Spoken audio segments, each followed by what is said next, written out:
to allegations of corruption in a town in our own backyard. Watermelons, cash, and claims of theft are the concerns. Queen City News Chief Investigator Jody Barr shows us why in Rotten. The old watermelon capital of the world. Pageland hugs the border of the Carolinas, a small rural town of about 2,500 people. Everywhere you look around here, it's watermelon after watermelon. It's also home to the Watermelon Festival, where this small town will explode to more than 10,000 people. Over the past year, we've worked to piece together this story we're about to tell you about Tim Griffin, a man who became the face of Pageland, the face of the Watermelon Festival, and president of the Pageland Chamber of Commerce. A man who is now accused of stealing from the nonprofit that put Pageland, South Carolina on the map. I worked on this mural up until about June of last year. A lot of this, I think people probably don't realize, I painted most of it by hand with a paintbrush. Well, I started out with this purple and blue background, and so I was going back in and adding some petals so that you could tell that they're more hydrangeas than just big blobs. Renee Garner needed this job. She and Pageland Chamber President Tim Griffin agreed on a $4,000 price. With a paintbrush, going in and doing lines. Garner supplied her talent, and Griffin supplied the paint and materials. Then last spring, she left her home 35 miles away in Matthews and went to town on what was supposed to be Pageland's newest work of art. This was going to cover half of our new roof.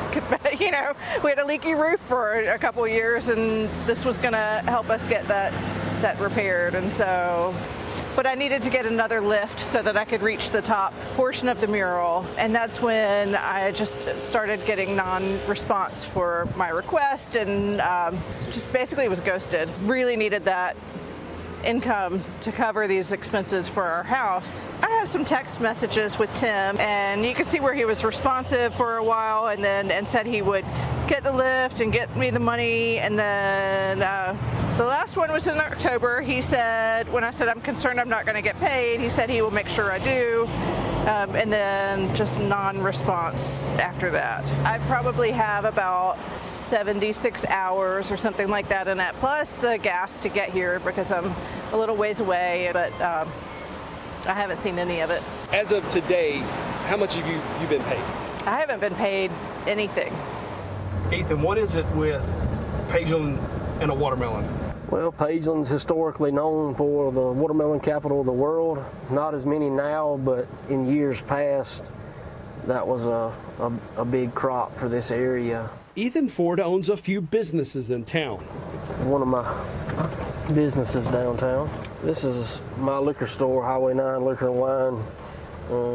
Kind of famous for the pink gorilla out front. He's also a member of the Pageland Chamber of Commerce and part of the funding behind the mural projects. This is a cleared check from a donation, $1,000 from Highway 9 Liquor and Wine to the Pageland Chamber of Commerce, $1,000 and earmarked for a mural. Not long after he cut this check, Foard began to grow suspicious of Chamber President Tim Griffin.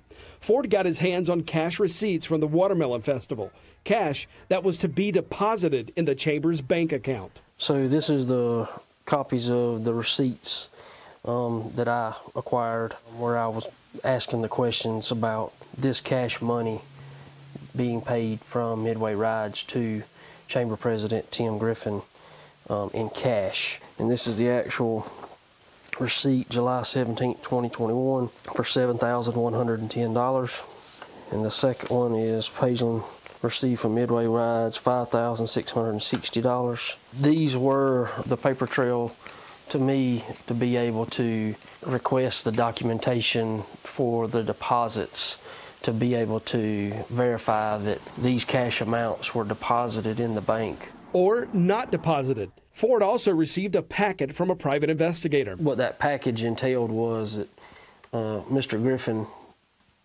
has seemed to have been going by a lot of different names throughout the years. This is an identification card that shows Timothy D. Aldridge, Dean or Deanne. The next one I have is Timothy Dwayne Griffin. The packet also included evidence Tim Griffin is a wanted man from a 35-year-old theft case from Washington State.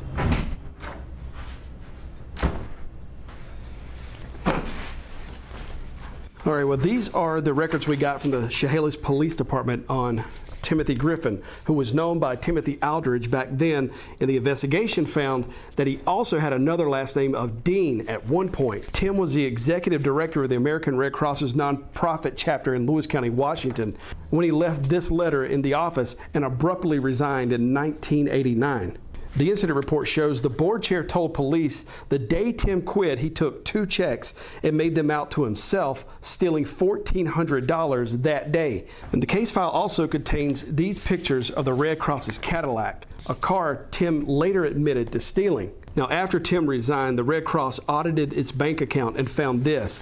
It's a list of checks the Red Cross labeled unauthorized that paid for Tim's rent, utility, child support, furniture, and multiple other purchases marked as unknown. So all in, prosecutors found Tim Griffin took $12,000 from the American Red Cross and charged him with taking the nonprofit's Cadillac.